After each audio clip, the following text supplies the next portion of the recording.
Hey there, I've been picking an amazing amount of strawberries off of our Mr. Stacky, and I'm going to take these inside and turn them into a yummy strawberry preserve that we can put over our homemade yogurt. So let's head inside and I'll show you how I make it.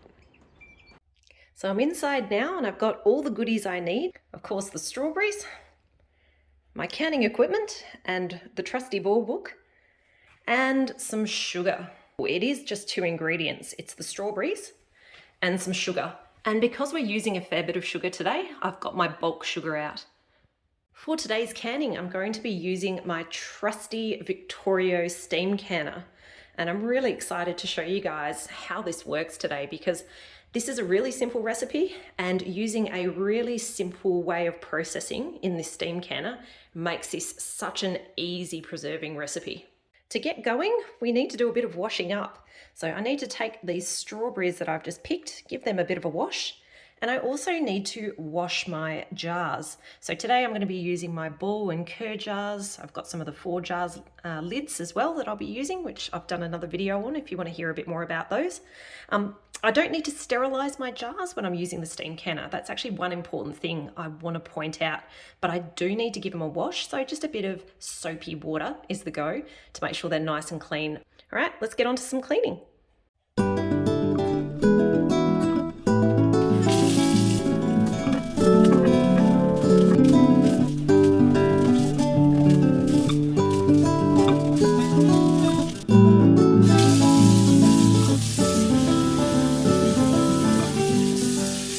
Now it's time to start prepping these strawberries. All I want to do is pull the green tops off and then just roughly dice these.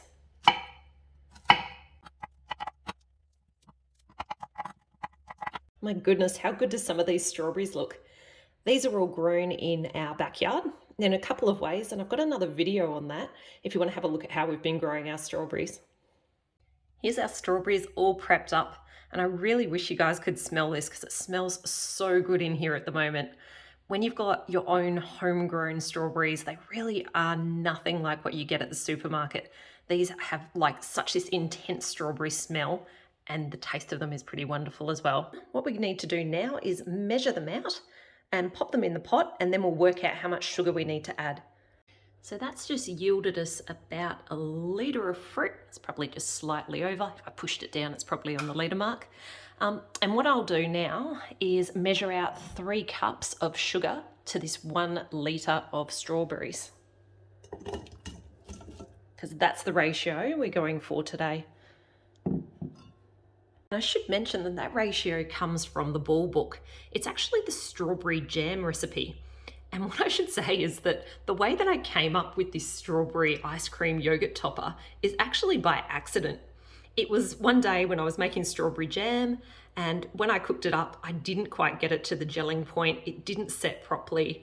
And I found that in that failure, there was a success, and that success was creating an absolutely amazing topping for our homemade yogurt. So I now purposefully stuff up this recipe every time I make it to try and turn it into a yummy loose preserve that we can put over the top of our yogurt. And as you can see in the recipe here, it says to use 2 quarts of strawberries to 6 cups of sugar. So a quart is essentially around a litre. If you're purchasing sugar, buying it in bulk is a great way to go if you're a preserver. And that's because there is a lot of sugar in a lot of our jams and other preserving recipes. And that way you can buy it at a lot cheaper rate, and you can also get a better quality sugar as well. I get mine through a company called Honest to Goodness, and they actually deliver this. And these giant buckets that I've got here with the twist top lids, they're just from Bunnings, so really easy to get. And that way you've got your bulk sugar at a good price, and to be honest, when you get it in big bulk lots like this, you rarely run out. So let's get our 3 cups in.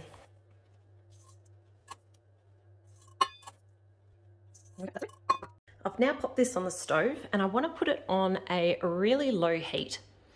And you want to keep it on quite low at the start, because what you want to do is just kind of slowly dissolve that sugar into those strawberries. Basically what happens is the juice from the strawberries will start to come out of the strawberries into that sugar, and it will start to form that syrup.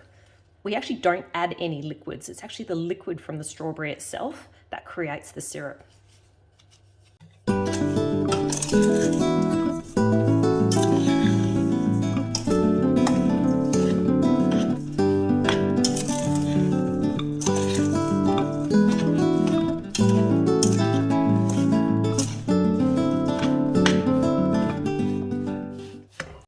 as you can tell with that amount of sugar in here. It's not the healthiest of recipes, but remember, we're only going to use a little bit of this on top of our homemade yogurt or even on top of ice cream. And when I make my homemade yogurt, I don't actually add any sugar into it at all anyway, so the sweetness will be coming solely from this strawberry preserve. I'm going to move this over to another burner now so that I can start preparing my steam canner. So let's move that one across to my main burner. To get this going, the first thing I need to do is add some water into the bottom reservoir. I'm adding water until it gets just underneath the level of this jar rack. And then all I need to do is pop this lid back on top, bring the heat right up,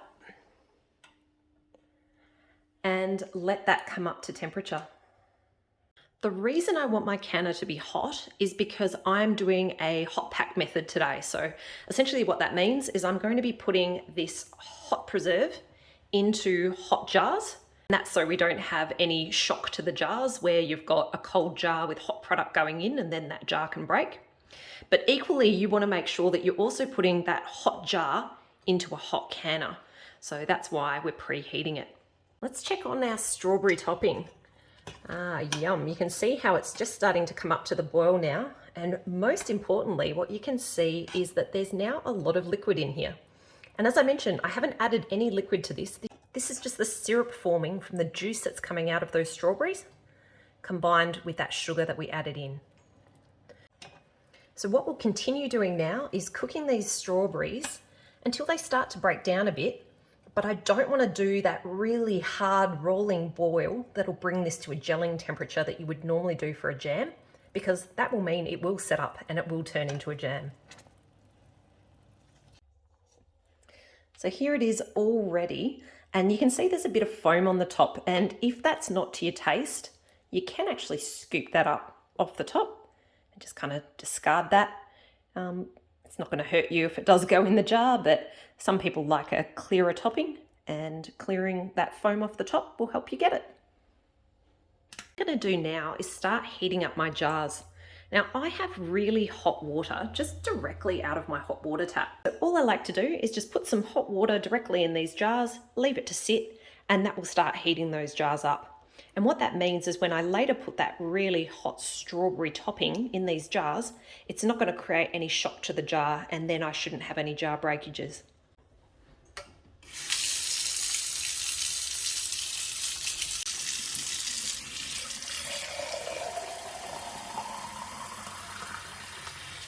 Not sure if you can see that steam, but yep, that water's very hot.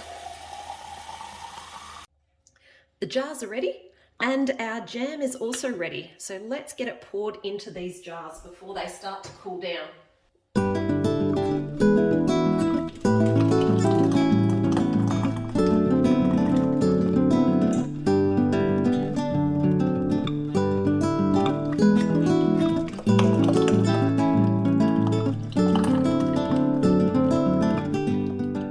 With processing, it's important that we have the right headspace. And headspace is basically just that distance between the top of the jar and the food that you've just put in it. And one of these tools here, which is called a headspace tool, is a really good way of actually measuring if you've got that right headspace. With this tool, the bottommost measurement is the one I'm looking for. So I just want to measure and see if we've got that 1/4 inch. And that's looking pretty good. So that means I can now wipe down the tops, which is really important when you've got something sticky like this. And then once they're all nicely wiped down, we can get our lids on. And with these, I've got the 2-piece lids. So the lid goes on, followed by a band. So that's going to leave us just 2 jars to go into the steam canner today, because this one here, as you can see, was nowhere near full. But that won't be wasted. That'll go straight into the fridge and we'll be able to enjoy that pretty much straight away. But I don't want to waste any of my canning lids because they are very hard to get in Australia at the moment and they are not cheap. So what I'm going to do is use one of these ball caps, which is one of the reusable ones. And that's really handy for being able to access this and take the lid on and off once it's in the fridge. And that way I'm not wasting any of our precious lids. That canner is hot, so let's get our strawberry jam in there while our jars are still hot. One tip when you are using a steam canner is whenever you lift the lid, do not lift it up towards you. If you do, you're going to end up with a face full of steam and potentially burn yourself. So what you want to do is actually lift it up away from yourself, like I've just done here. You can see all that steam escaping, but it's escaped in a safe way. And now I can pop my jars in my canner.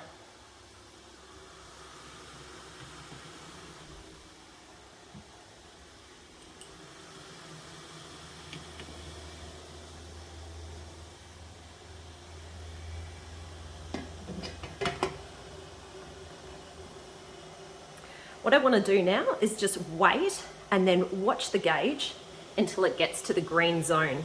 And once it hits that green zone, that's when I know I can start my processing time. Even though we have deviated a little bit from the recipe in terms of not bringing it up to the gelling point, the ingredients are still all the same. So the processing for 15 minutes, which would normally be in a boiling water canner, but just remember, it is equivalent when you're using a steam canner. That 15-minute time is going to apply in this instance. So I've just hit the green zone for my altitude, and that means I can now back off my heat a little bit. I don't want it to boil too hard. I just want to maintain enough heat so that that stays in the green zone. If you boil it too hard too long, as you can see, there's a fair bit of steam escaping, and potentially you could run out of steam. And that risk of running out of steam is why they say you can't use one of these for any of the water bath recipes that go greater than 45 minutes, because there's just not enough water in that reservoir to keep that steam going before you run out. So now that that is in the green zone and I've got that temperature backed off a little bit, let's set the timer. And as I mentioned, we're going to have this on for 15 minutes of processing.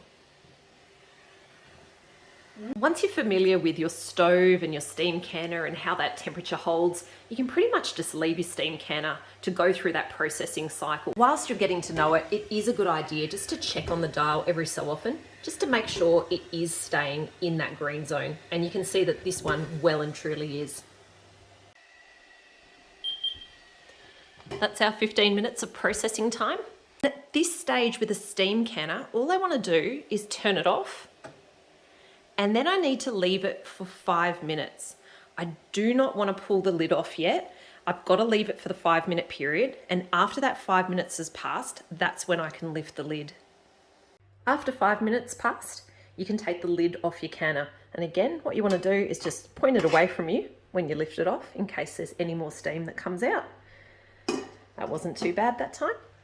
And here's our processed jars of yummy strawberry ice cream and yogurt topping. It's the next day and our strawberry yogurt and ice cream topper is all finished and it's looking wonderful. So the only thing I need to do now is just take the rings off of the jars, and then these will be ready for storage. And these two will go in the cupboard, and this one here, of course, will go in the fridge. Hopefully you enjoyed hearing how we make our strawberry yogurt and ice cream topping, and hopefully this video gives you the confidence to give it a go. Thanks for joining, and catch you later.